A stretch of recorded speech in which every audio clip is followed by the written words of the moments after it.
Ladies and gentlemen, welcome back to Planet Tyro. I'm your host Donald Wonder, and you're back here with me for the Year of Lupin 2016. Thanks for checking out the video. If you were here last time, you probably remember me talking about the Lupin TV special, the Alcatraz connection. If you missed that discussion, click on the YouTube card on the top right hand corner. It will take you back to that video. But now we're continuing on with our retrospective on the next TV special, which is actually a very special one because this next one is in commemoration of Lupin's 30th anniversary, and we're going to be talking about 2002's First Contact. So this TV special starts by a reporter actually interviewing Jigen as she's writing a story about the Lupin team, and she wants to ask Jigen how the Lupin team first met, how they all got together. And the reason why she's asking Jigen is because she says every time she asked Lupin to do the interview, he just kept trying to hit on her, which is kind of funny and does make perfect sense.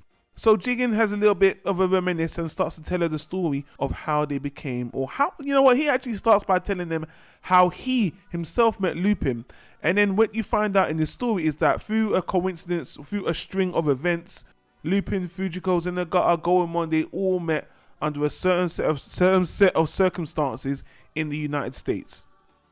Now, before I get more into the things I like, story, animation, etc., I do want to say that this is an origin story for the Lupin team. And I was looking forward to this one for a very long time because I always wanted to see what a feature-length TV special movie would be like if they focused on their origin and how they will handle it.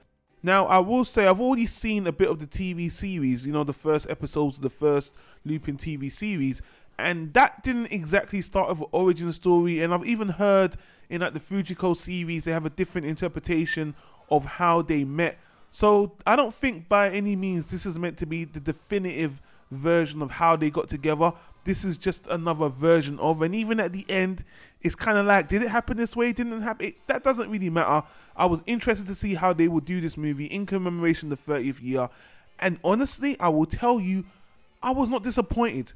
They took a lot of time with this script to write something that was fun, enjoyable, and well executed overall. And, you know, I do have my little quibbles here and there about it. But why don't I just start with saying that the first thing that I think didn't exactly let me down, but I wish was better, was the animation. Now, it was made in 2002.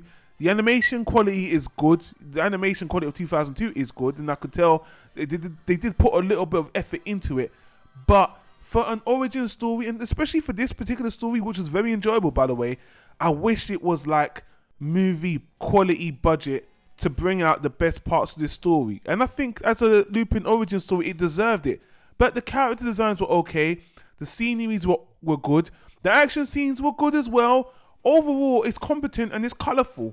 It's not bad by any means. I just think even for 2002 compared to today, 2016, it kind of shows its age. And obviously, I would wish Hayao Miyazaki would do this. I would love to see his take on it.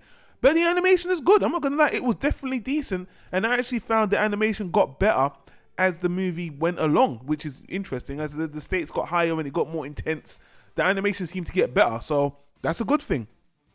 Speaking of good things, man, the really standout thing for me in this TV special is the music. Wow, the music is phenomenal. And I'm mentioning this because you can hear so many different interpretations of the Lupin theme, and you can hear so many tailor-made scenery, background music used for every scene. It's beautiful. It sounds great. They took their time with this. There's even a lot of like French jazz singing moments for the music. The soundtrack to this alone, I would love to have it. It was so great. They used so many different samples for every single type of scene, for the genre, for the action scenes, for the comedy scenes. It worked so well, and it was so hard for me not to notice it because it was just so wow. This is probably the best music I've heard used in any of the Lupin TV special movies, period. This was great. I mean, it was a celebration of the franchise, and it stands out as just done exceptionally well. The music was fantastic. Speaking of the music, the Japanese, well, it's not in English dub at the moment, which kind of let me down. Now, I've heard there's a dub floating around, but the Japanese voice acting is perfect. It sounded great. And actually, because they're set in America, there was actually some interesting, hilarious scenes where the cops are using English and it doesn't sound right. It's played for comedy a bit, especially with Zenagata. So I like the Japanese audio. I would love to see this in dub. I would definitely watch it again in English dub, but the Japanese is fine. If you can catch it, definitely catch it however you can. I do wish there was a dub though, but the audio on the music side, on the voice acting side, they're both great. So let's get to the meat of this TV special, the plot itself, the characters and the storyline. You know, the thing I like about this is that I feel like the writers for this particular TV special thought, I want to write a story that earns all their friendships. That by the end of this movie, you could tell that they have a connection, each and every one. And honestly, saying that, the thing I commend the most about this movie is the running time and the way they executed the pacing of the movie. Everyone gets their moments together to show that connection. It starts off with Jigen and Lupin, and you see how that connection grows. You see how Lupin wins him over.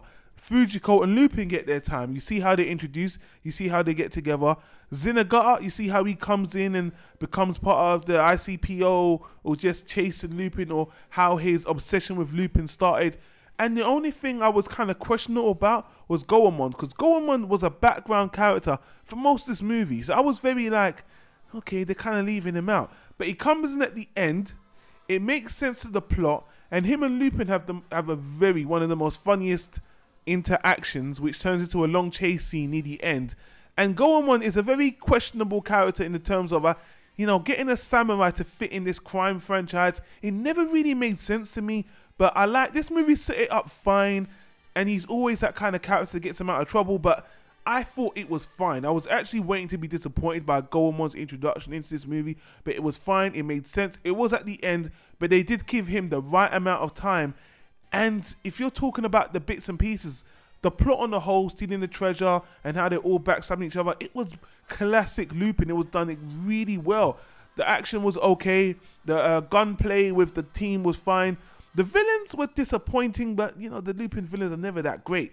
But I love the way Lupin was fucking with them. Lupin and Jigen was just playing with them.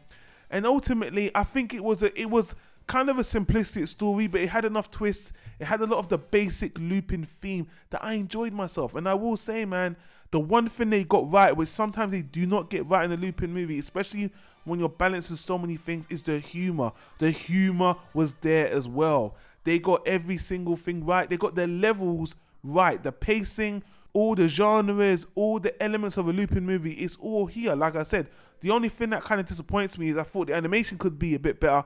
It doesn't age particularly well 20 years later. And the bad guys, I guess they could have been better. And they hint to there was some other guy that Lupin used to kind of work with. I was interested to see if there was other spies like Lupin, and they hinted on that, even though that guy got murdered. But regardless of all of that, this was a love letter to the franchise. It was done exceptionally well from head to toe. This was well thought out. And without a doubt, this is one of the best Lupin movies TV specials in the franchise, because they took the time to do it right. And I'm glad, as a foundational prequel story, it makes sense. All the friendships are earned. Everything in this feature is cooked very well done. And by the very end, I was very satisfied. As a result, how can I give this anything but a first class? This is easily one of the best Lupin specials in the franchise. It just stood out immediately. This is a great prequel story. And although at the end it's like, did it happen like this? Did it not happen? That doesn't matter, because on its own, it's just a good Lupin experience. Checking on the outside feedback, I'm happy to see that this TV special was well received as well. The fans on the IMDb, my Anime List, Rotten Tomatoes, they all enjoyed it. And I think this is a very crowd-pleasing, faithful to the Lupin franchise contribution that does itself a lot of justice. I highly recommend it. I'm glad everyone else likes it, and I just wish it had a bigger release, a bigger budget on the animation, but it still holds up. So anyway, guys, tell me what you think of this movie TV special. Leave a comment in the comment section down below and share your thoughts. I'm really looking forward to the next one, because I know the next one is another kind of homage to Lupin in the 30-year anniversary. We'll get to that. But until then, guys, I want to say thanks for watching. If you like our content on Planet Tyro, consider subscribing to the channel. Hit that subscribe button. If you like the video, hit the like button to let us know you like it. And the other annotations we do, you can see on the right there for books, TV shows, movies, other animated series, other things we talk about. We're on iTunes. We want to thank the guys on iTunes for subscribing to us. Leave a comment in the iTunes feed on iTunes comments. We appreciate you guys listening to the podcast. And until then, guys, I want to say, everybody, thank you for checking us out. We'll see you again here on Planet Tyro. Take care. Peace out.